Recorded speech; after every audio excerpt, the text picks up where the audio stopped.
Terima kasih Anda masih bersama kami dalam program Gaspol Menggagas Politik. Anda masih ditemani saya Irfan Budiawan dan kita masih berbincang bersama Ketua Tim Pemenangan Daerah untuk pasangan calon nomor urut 3, Ganjar Pranowo dan juga Mahfud MD, ada Bapak Ono Surono. Dan sebelum nanti kita lanjutkan kembali perbincangan, pemirsa kita akan simak terlebih dahulu visi dan juga misi yang sempat disampaikan oleh Capres nomor urut 3 dan juga closing statement pada debat kelima terakhir.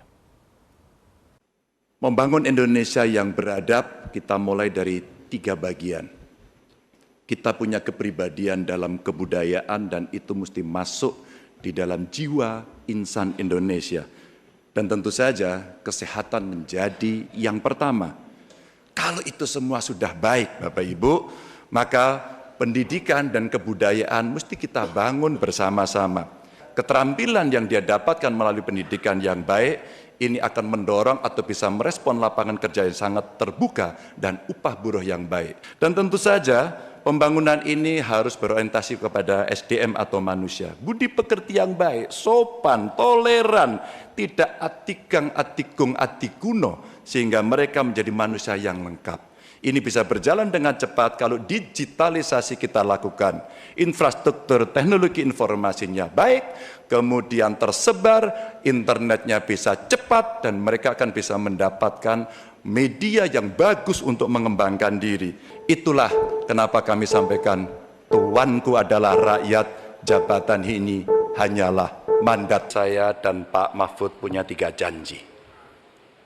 Taat kepada Tuhan, patuh kepada hukum dan keadilan, dan setia kepada rakyat. Terima kasih rakyat untuk Indonesia yang lebih baik.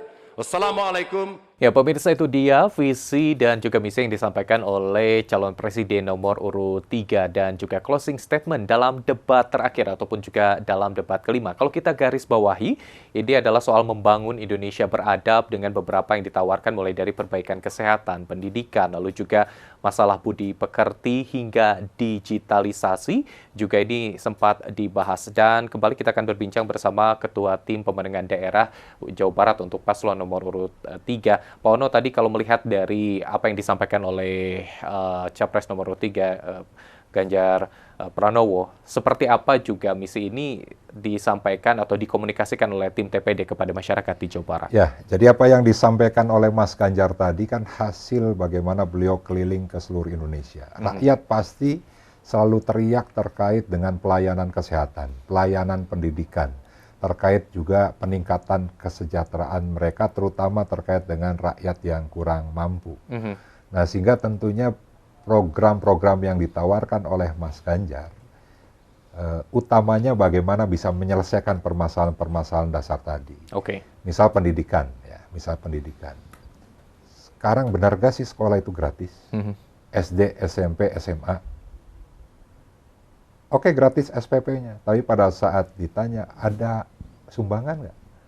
Ada infak nggak?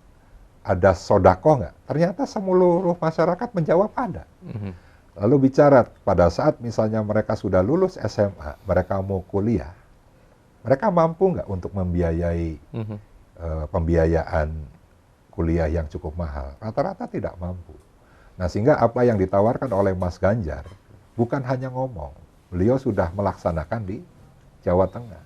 Bagaimana ada sekolah menengah kejuruan untuk khusus orang yang orang tuanya miskin, sampai bisa dikatakan misalnya bukan hanya sekolah, tapi dia juga dapat gaji karena sudah kontrak dengan perusahaan-perusahaan. Setelah lulus dipastikan masuk ke perusahaan. Lalu satu keluarga miskin, satu sarjana, ini menjadi sebuah keniscayaan untuk bisa meningkatkan SDM di Indonesia. Nah, terus di bidang kesehatan misalnya, ada nggak sih saat ini pelayanan kesehatan yang berbasis desa? Mungkin ada 1-2, tapi tidak semua. Rata-rata tidak punya. Satu puskesmas, satu fasilitas kesehatan itu hanya di tingkat kecamatan. Maka dengan satu fasilitas kesehatan, satu tenaga kesehatan, ini menjadi sebuah program yang menurut saya sangat dinanti oleh masyarakat. Nah, terus bicara terkait dengan penduduk yang kurang mampu. lebih banyak orang yang tidak mendapatkan bantuan-bantuan sosial, padahal mereka kelompok masyarakat yang berhak. Karena apa? Datanya tidak benar. Datanya kacau. Belum ada update data secara sistemik yang bisa terus memperbaharui data-data sehingga prinsip keadilannya bisa didapat. Nah, sehingga program KTP Sakti itu solusi bagaimana membereskan data. Sehingga bicara bantuan sosial bukan hanya bantuan sosial semata, tapi bantuan sosial yang berkeadilan. Oke. Dan saya yakin teman-teman relawan dan struktural sudah menyampaikan permasalahan itu atau program-program itu ke masyarakat di Jawa Barat. Oke, baik. Dan tadi kita sempat juga menyinggung soal survei yang banyak juga dikeluarkan oleh lembaga survei. Tapi kalau melihat seperti apa, terutama menyikapi dari paslon 03 ini terhadap survei yang keluar dan target seperti apa yang ditetapkan di Jawa Barat sendiri oleh TPD? Oke, survei itu bagi kami hanya sebagai informasi. Oke. Ya. Kalau mengukur kinerja paling tidak ya informasi untuk lebih semangat lagi untuk meningkatkan kinerja. Karena bicara survei itu kan sangat dinamis. Dan di Jawa Barat sering kita mendapati survei 1 minggu bahkan 3 hari menjelang pencoblosan hasilnya beda. Iya, betul. Ya kan? Iya. Ada beberapa pilgub tuh yang menyatakan seperti itu. Nah, itu yang pertama. Yang kedua misalnya tadi yang saya sampaikan di awal tuh. Ini Jawa Barat dianggap basisnya 02. Karena bergabungnya Prabowo dengan Jokowi kan. Harusnya 100% dong kalau angkanya. Betul. Ternyata di survei kan tidak mencapai 50% kalau survei yang kita. Gitu. Nah, sehingga yang menurut saya bahwa masyarakat Jawa Barat ini sangat dinamis dan ada beberapa informasi yang saya dapatkan bahwa sebagian besar masyarakat Jawa Barat akan menentukan pilihannya di seminggu terakhir atau bahkan 3 hari terakhir untuk menentukan pilihannya siapa capres-cawapres yang akan mereka pilih. Oke. Nah, dengan seperti itu kita masih yakin ya, saya ini ditargetkan di Jawa Barat ini 40%. Ya, kita tidak muluk-muluk lah, 40% angka yang sangat realistis.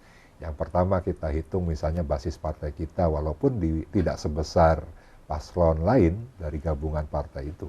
Tapi kita yakin lah, PDI Perjuangan, P3, Perindo, dan Hanura, seluruh struktur partainya mampu menggerakkan seluruh organ partainya untuk memenangkan Ganjar Mahfud. Oke. Nah, relawan yang saat ini terkoordinasi oleh beberapa induk relawan, saya melihat tidak semasif yang 2019. Oke. Pergerakan mereka. Mereka melakukan canvassing yang hanya secara gotong royong. Oke. Ya. Mereka hanya kita misalnya fasilitasi kaos, stiker atau pamflet, tapi mereka bergerak sangat masif di Jawa Barat. Nah, sehingga dengan kondisi Jawa Barat seperti ini, saya yakin Ganjar Mahfud bisa mencapai 40%. Itu yang ditargetkan. Baik, dan juga nanti kita lanjutkan kembali, Pak Ono, melihat juga seperti apa yang dilakukan oleh TPD untuk menggait para pemilih pemula dengan jumlah yang cukup banyak kalau berdasarkan data dari KPU soal pemilih pemula ini. Nanti kita lanjutkan perbincangan kita masih bersama tim pemenangan daerah untuk pasangan calon presiden nomor urut 3 Ganjar Mahfud. Tetaplah bersama kami dalam program Gaspol.